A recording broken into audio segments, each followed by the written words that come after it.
ನಮಸ್ಕಾರ ವೀಕ್ಷಕರೇ, ನಮ್ಮ ರಾಜ್ಯದಲ್ಲಿ ಮತ್ತೊಂದು ಮನಕಲಕುವ ಘಟನೆ ನಡೆದಿದೆ. ಇಲ್ಲಿ ವ್ಯಕ್ತಿಯೊಬ್ಬರು ಕೈಚೀಲವನ್ನು ಹಿಡಿದುಕೊಂಡು ಭಾರವಾದ ಹೆಜ್ಜೆಯನ್ನಿಟ್ಟು ಮುಂದೆ ಸಾಗ್ತಿದ್ದಾರೆ. ಆದರೆ ಆ ವ್ಯಕ್ತಿಯ ಕೈಯಲ್ಲಿರುವ ಕೈಚೀಲದಲ್ಲಿ ಇರೋದು ಯಾವುದೋ ವಸ್ತುವಲ್ಲ. ಆ ಬ್ಯಾಗ್ನಲ್ಲಿ ಏನಿದೆ ಅಂತ ಕೇಳಿದ್ರೆ ನೀವು ದಿಗ್ಭ್ರಮೆಗೆ ಒಳಗಾಗಬಹುದು.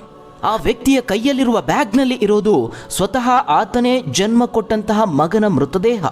ಈ ಒಂದು ದೃಶ್ಯವನ್ನ ನೋಡಿದ್ರೆ ಎಂತಹ ಕಲ್ಲು ಮನಸ್ಸು ಕೂಡ ಕರಗದೇ ಇರೋದಿಲ್ಲ, ಕರಳು ಕಿತ್ತು ಬರುವಂತೆ ಅನಿಸದೇ ಇರೋದಿಲ್ಲ. ಅಂತಹ ಮನಕಲಕುವ ಘಟನೆಯ ದೃಶ್ಯ ಇದು.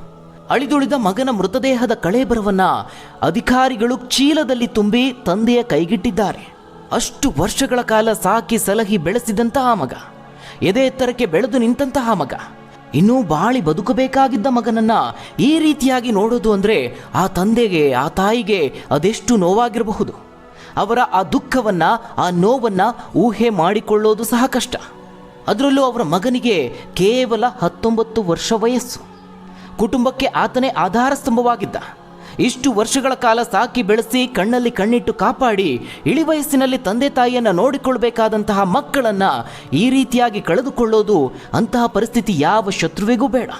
ಅದರಲ್ಲೂ ಆ ವ್ಯಕ್ತಿ ಮಗನ ಮೃತದೇಹವನ್ನು ತುಂಬಿದ್ದಂತಹ ಚೀಲವನ್ನು ಈ ರೀತಿಯಾಗಿ ಕೈಯಲ್ಲಿ ಹಿಡಿದುಕೊಂಡು ಗೋಳಾಡುತ್ತಾ ಭಾರವಾದ ಹೆಜ್ಜೆನಿಟ್ಟು ಸಾಗೋದನ್ನು ನೋಡಿ ಸುತ್ತಮುತ್ತಲಿನವರು ಸಹ ಮಮ್ಮಲ ಮರುಗಿದ್ದಾರೆ.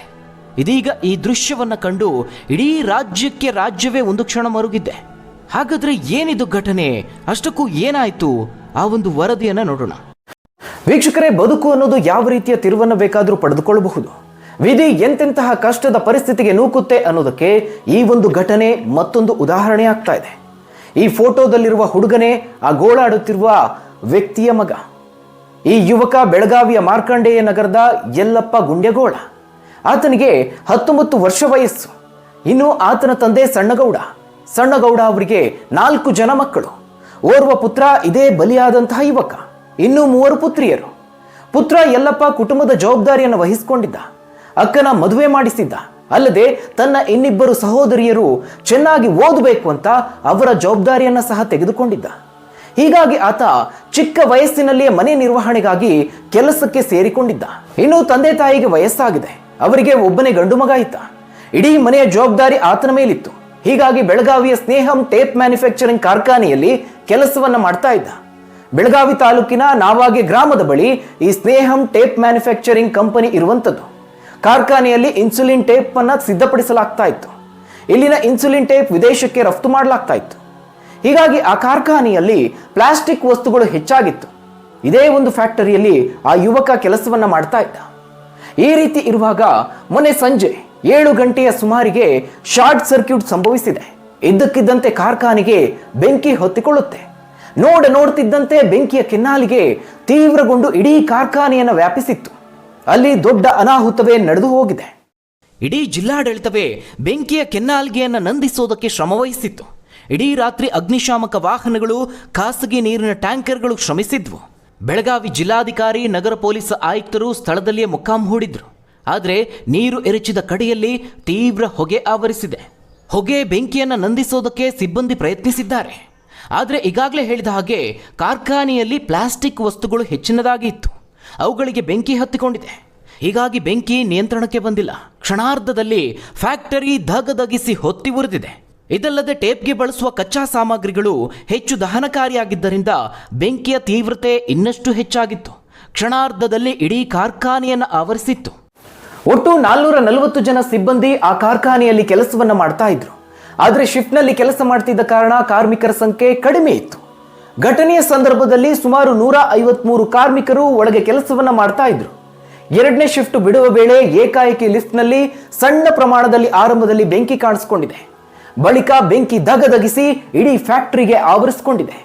ಒಂದಷ್ಟು ಜನ ಕಾರ್ಮಿಕರು ಬೆಂಕಿಯನ್ನು ನೋಡಿ ಹೊರಗಡೆ ಓಡೋಡಿ ಬಂದಿದ್ರೆ, ಬೆಂಕಿ ಕಾಣಿಸಿಕೊಂಡ ನಂತರದಲ್ಲಿ ಭಯಾನಕ ಸ್ಫೋಟ ಕೂಡ ಸಂಭವಿಸಿದೆ. ಕಾರ್ಖಾನೆಯಲ್ಲಿ ಏಕಾಏಕಿ ಸ್ಫೋಟಗೊಂಡಿದ್ರಿಂದ ಆ ಸ್ಫೋಟದ ಸದ್ದಿಗೆ ಒಳಗೆ ಕೆಲಸ ಮಾಡ್ತಿದ್ದ ಕಾರ್ಮಿಕರು ಹೊರಗಡೆ ಓಡಿ ಬಂದು ಪ್ರಾಣ ರಕ್ಷಣೆಯನ್ನು ಮಾಡಿಕೊಂಡಿದ್ದಾರೆ. 152 ಜನ ಪ್ರಾಣಾಪಾಯದಿಂದ ಪಾರಾಗಿದ್ದಾರೆ. ಆದರೆ ಓರ್ವ ಕಾರ್ಮಿಕ ಲಿಫ್ಟ್ನಲ್ಲಿ ಸಿಲುಕಿಕೊಂಡಿದ್ದಾನೆ. ಮತ್ತೊಂದು ಕಡೆ ಪೊಲೀಸ್ ಅಧಿಕಾರಿಗಳು ಕೆಲಸ ಮುಗಿಸ್ಕೊಂಡು ಹೋದವರನ್ನ ಸಂಪರ್ಕಿಸಿ ಫ್ಯಾಕ್ಟರಿ ಒಳಗೆ ಯಾರ್ಯಾರು ಕೆಲಸ ಮಾಡ್ತಾ ಇದ್ರು, ಎಷ್ಟು ಮಂದಿ ಇದ್ರು ಅನ್ನುವ ಮಾಹಿತಿಯನ್ನ ಕಲೆ ಹಾಕಿದ್ದಾರೆ. ಆದ್ರೆ ಒಬ್ಬ ಮಾತ್ರ ಲಿಫ್ಟ್ ನಲ್ಲಿ ಸಿಲುಕಿಕೊಂಡಿರೋದು ದೃಢವಾಗಿರುತ್ತೆ. ಆ ಒಬ್ಬ ಆತ ಬೇರಾರು ಅಲ್ಲ, ಇದೇ ಸಣ್ಣಗೌಡ ಅವರ ಪುತ್ರ 19 ವರ್ಷದ ಯಲ್ಲಪ್ಪ. ದುರಾದೃಷ್ಟವಶಾತ್ ಘಟನೆಯ ಸಮಯದಲ್ಲಿ ಆತ ಲಿಫ್ಟ್ ನಲ್ಲಿದ್ದ. ಇದೇ ಲಿಫ್ಟ್ ನಲ್ಲಿ ಆರಂಭದಲ್ಲಿ ಶಾರ್ಟ್ ಸರ್ಕ್ಯೂಟ್ ನಿಂದ ಬೆಂಕಿ ಕಾಣಿಸ್ಕೊಂಡಿತ್ತು. ಹೀಗಾಗಿ ಯಲ್ಲಪ್ಪ ಅಲ್ಲಿಯೇ ಜೀವಂತವಾಗಿ ಸುಟ್ಟು ಹೋಗಿದ್ದಾನೆ. ವಿಧಿಯ ಆಟ ಎಷ್ಟು ಘೋರ ನೋಡಿ. ಆತನ ಮೇಲೆ ಬಹಳ ಜವಾಬ್ದಾರಿ ಇತ್ತು. ಇಡೀ ಮನೆಯನ್ನ ಆತ ನೋಡಿಕೊಳ್ತಿದ್ದ. ಆತನೇ ಮನೆಗೆ ಆಧಾರ ಸ್ತಂಭವಾಗಿದ್ದ. ಆದ್ರೆ ಬೆಂಕಿಯಲ್ಲಿ ಬೆಂದು ಆತ ಜೀವ ಕಳೆದುಕೊಂಡಿದ್ದಾನೆ. ಈ ವಿಚಾರ ತಿಳಿದಿದ್ದ ಹಾಗೆ ಕುಟುಂಬದ ಆಕ್ರಂದನ ಮುಗಿಲು ಮುಟ್ಟಿದೆ. ಯಲ್ಲಪ್ಪನ ಕುಟುಂಬಸ್ಥರು ಕಾರ್ಖಾನೆ ಮುಂದೆ ಜಮಾಯಿಸಿ ಕಣ್ಣೀರು ಹಾಕಿದ್ರು. ಇನ್ನು ವಿಚಾರ ಗೊತ್ತಾಗ್ತಿದ್ದಂತೆ ಇಡೀ ಜಿಲ್ಲಾಡಳಿತವೇ ಸ್ಥಳದಲ್ಲಿ ಠಿಕಾಣಿ ಹೂಡಿತ್ತು. ರಾತ್ರಿ ಇಡೀ ಕಾರ್ಯಾಚರಣೆ ಮುಂದುವರಿಸಿ ಕಾರ್ಖಾನೆ ಮಾಲೀಕನನ್ನ ಗ್ರಾಮೀಣ ಠಾಣೆ ಪೊಲೀಸರು ವಶಕ್ಕೆ ಪಡೆದುಕೊಂಡ್ರು. 15ಕ್ಕೂ ಹೆಚ್ಚು ಅಗ್ನಿಶಾಮಕ ವಾಹನಗಳು ಬೆಂಕಿ ನಂದಿಸುವಲ್ಲಿ ಕೆಲಸವನ್ನ ಮಾಡಿದ್ವು. ಆದರೆ ಭಾರೀ ಪ್ರಮಾಣದ ಬೆಂಕಿಯನ್ನು ಎದುರಿಸೋದು ಅಷ್ಟು ಸುಲಭದ ಕೆಲಸವಲ್ಲ. ಬೆಂಕಿಯ ಕೆನ್ನಾಲಿಗೆ ಎಷ್ಟು ಭೀಕರವಾಗಿತ್ತು ಅಂದರೆ ಅಗ್ನಿಶಾಮಕ ವಾಹನಗಳು ಹತ್ತಿರ ಹೋಗೋದಕ್ಕೂ ಹರಸಾಹಸ ಪಡಬೇಕಾಯಿತು. ಇನ್ನು ಖಾಸಗಿ ನೀರಿನ ಟ್ಯಾಂಕರ್ಗಳು ಕೂಡ ಬಹಳಷ್ಟು ಶ್ರಮಿಸಿದ್ವು.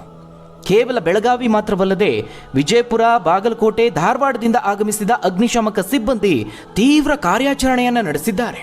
ಅವರ ಜೊತೆಯಲ್ಲಿ SDRF ಕೂಡ ಕೆಲಸವನ್ನ ಮಾಡಿದೆ. ಆದರೆ ಸಂಪೂರ್ಣವಾಗಿ ಬೆಂಕಿಯನ್ನು ನಂದಿಸೋದಕ್ಕೆ ಸಾಧ್ಯವಾಗಿಲ್ಲ.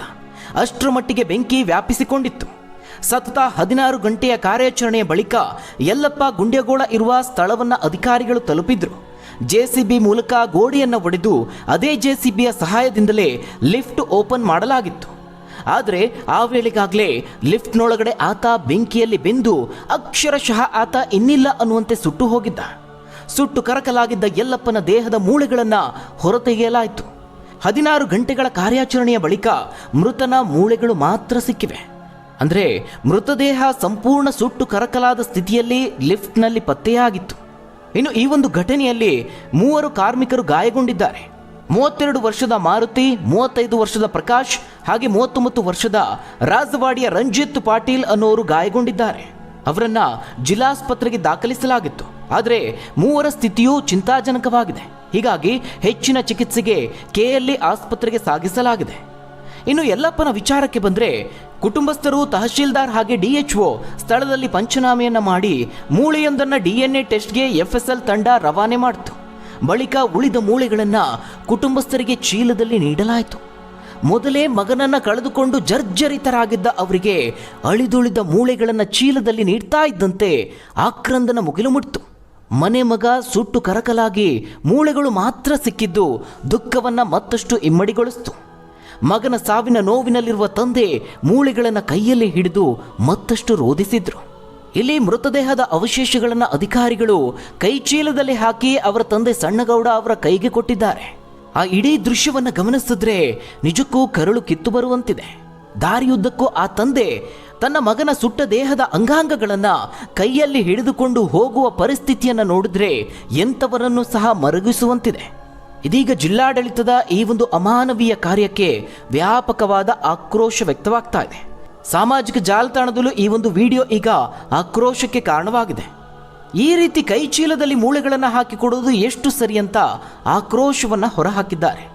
ಮೃತ ಯುವಕನಿಗೆ ಕನಿಷ್ಠ ಮಟ್ಟದ ಗೌರವವನ್ನು ನೀಡದೆ, ಮೃತದೇಹ ಸಾಗಣೆಗೆ ವಾಹನ ವ್ಯವಸ್ಥೆಯನ್ನು ಮಾಡದೆ ಈ ರೀತಿಯಾಗಿ ತರಕಾರಿ ತರುವ ಚೀಲದಲ್ಲಿ ನೀಡೋದು ಎಷ್ಟು ಸರಿ ಅಂತ ಸಾರ್ವಜನಿಕರು ಕೆಂಡ ಕಾರಿದ್ದಾರೆ. ಮೃತನ ಮೂಳೆಗಳನ್ನು ಬ್ಯಾಗ್ನಲ್ಲಿ ಹಾಕಿ ಕೊಟ್ಟಿದ್ದಕ್ಕೆ ಹೆತ್ತವರು ಸಹ ಕುಟುಂಬದವರು ಸಹ ಅಸಮಾಧಾನವನ್ನು ಹೊರಹಾಕ್ತಿದ್ದಾರೆ. ಇತ್ತ ಮೃತನ ಮನೆಯಲ್ಲಿ ನೀರವ ಮೌನ ಆವರಿಸಿದೆ.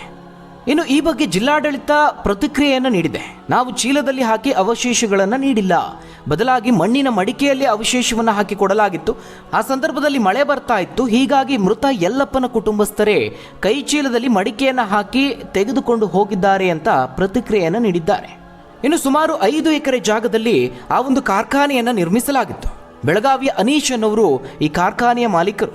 ಘಟನೆಯಲ್ಲಿ ಮೃತಪಟ್ಟಂತಹ ಕಾರ್ಮಿಕರ ಕುಟುಂಬಕ್ಕೆ ಪರಿಹಾರ ಹಾಗೆ ಕುಟುಂಬಸ್ಥರಲ್ಲಿ ಒಬ್ಬರಿಗೆ ಕೆಲಸ ಕೊಡೋದಾಗಿ ಹೇಳಿಕೆಯನ್ನು ನೀಡಿದ್ದಾರೆ. ಇನ್ನು 3 ಜನ ಗಾಯಾಳುಗಳಿಗೂ ಪರಿಹಾರವನ್ನು ಕೊಡ್ತೀವಿ ಅಂತ ಹೇಳಿದ್ದಾರೆ. ಕಾರ್ಖಾನೆಗೂ ಸಾಕಷ್ಟು ಹಾನಿಯಾಗಿದೆ, ಆದರೂ ಎಲ್ಲ ಕಾರ್ಮಿಕರ ಪರವಾಗಿ ನಮ್ಮ ಕುಟುಂಬಸ್ಥರು ಅವರ ಬೆನ್ನಿಗೆ ನಿಂತಿರ್ತೇವೆ ಅಂತ ಕಾರ್ಖಾನೆಯ ಮಾಲೀಕರು ಹೇಳಿದ್ದಾರೆ. ಮುಂಚೆ 10 ಲಕ್ಷ ರೂಪಾಯಿ ಪರಿಹಾರವನ್ನ ಬೇಡ ಅಂತ ಹೇಳಿ ಮೃತನ ತಂದೆ ಸಣ್ಣಗೌಡ ಅವರು ಅಳಲನ್ನು ತೋಡಿಕೊಂಡಿದ್ರು. ಬಳಿಕ 18 ಲಕ್ಷ ರೂಪಾಯಿ ಪರಿಹಾರದ ಚೆಕ್ಕನ್ನು ತಂದೆ ಸಣ್ಣಗೌಡ ಹಾಗೆ ತಾಯಿ ಬಸವ ಹೆಸರಿನಲ್ಲಿ ಪರಿಹಾರದ ಚೆಕ್ಕನ್ನು ಕಾರ್ಖಾನೆಯಿಂದ ವಿತರಣೆ ಮಾಡಲಾಗಿದೆ. ಇನ್ನು ಈ ನಡುವೆ ಕಾರ್ಖಾನೆಯಲ್ಲಿನ ಸುರಕ್ಷತೆ ವಿಚಾರದಲ್ಲಿ ನಿರ್ಲಕ್ಷ್ಯವನ್ನು ತೋರಿದ ಆರೋಪದಲ್ಲಿ ಕಾರ್ಖಾನೆಯ ಮಾಲೀಕರನ್ನು ಪೊಲೀಸರು ವಶಕ್ಕೆ ಪಡೆದು ವಿಚಾರಣೆಯನ್ನು ನಡೆಸಿದ್ರು, ಪ್ರಕರಣವನ್ನು ದಾಖಲಿಸಿಕೊಂಡಿದ್ದಾರೆ. ಕಾರ್ಖಾನೆಯಲ್ಲಿ ಏನಾದರೂ ಲೋಪದೋಷ ಇತ್ತ ಅನ್ನೋ ಬಗ್ಗೆ ತನಿಖೆ ನಡೀತಾ ಇದೆ. ಇನ್ನು ಕಾರ್ಖಾನೆ ವಿಚಾರಕ್ಕೆ ಬಂದರೆ ಸಂಪೂರ್ಣವಾಗಿ ಹೊತ್ತಿ ಉರಿದಿದೆ. ಕೋಟ್ಯಾಂತರ ರೂಪಾಯಿ ನಷ್ಟ ಸಂಭವಿಸಿದೆ. ಕಾರ್ಖಾನೆಗೆ ಬಿದ್ದಂತಹ ಬೆಂಕಿ 3 ದಿನ ಕಳೆದ್ರೂ ಇನ್ನೂ ಆರಿಲ್ಲ. ಅಷ್ಟರ ಮಟ್ಟಿಗೆ ಬೆಂಕಿ ಅಲ್ಲಿ ಕಾಣಿಸಿಕೊಂಡಿತ್ತು. ಇವೆಲ್ಲವೂ ಒಂದು ಕಡೆ ಆದರೆ ಮತ್ತೊಂದು ಕಡೆ ಈ ಒಂದು ಕಾರ್ಖಾನೆಯನ್ನು ನಂಬಿ ಸುಮಾರು 440 ಜನ ಸಿಬ್ಬಂದಿಯಲ್ಲಿ ಕೆಲಸವನ್ನು ಮಾಡ್ತಾ ಇದ್ರು. ಈಗ ಆ ಸಿಬ್ಬಂದಿಗಳು ಹಾಗೆ ಅವರ ಕುಟುಂಬಗಳು ಸಂಕಷ್ಟಕ್ಕೆ ಸಿಲುಕಿಕೊಂಡಿದೆ. ಒಟ್ಟಾರೆಯಾಗಿ ಕಾರ್ಖಾನೆಯಲ್ಲಿ ಆದಂತಹ ಅಗ್ನಿ ಅವಘಡ ಕಾರ್ಮಿಕನ ಜೀವ ಬಲಿ ಪಡೆದುಕೊಂಡಿದ್ದು ಮಾತ್ರವಲ್ಲದೆ ಹಲವರ ಬದುಕನ್ನ ಕಿತ್ತುಕೊಂಡಿದೆ. ಹಾಗಾದ್ರೆ ಈ ಒಂದು ಮನಕಲಕುವ ಘಟನೆಯ ಬಗ್ಗೆ ನೀವೇನಂತೀರಾ? ನಿಮ್ಮ ಅನಿಸಿಕೆ ಅಭಿಪ್ರಾಯವನ್ನ ಕಮೆಂಟ್ ಮೂಲಕವಾಗಿ ತಿಳಿಸಿ. ಧನ್ಯವಾದಗಳು ವೀಕ್ಷಕರೇ.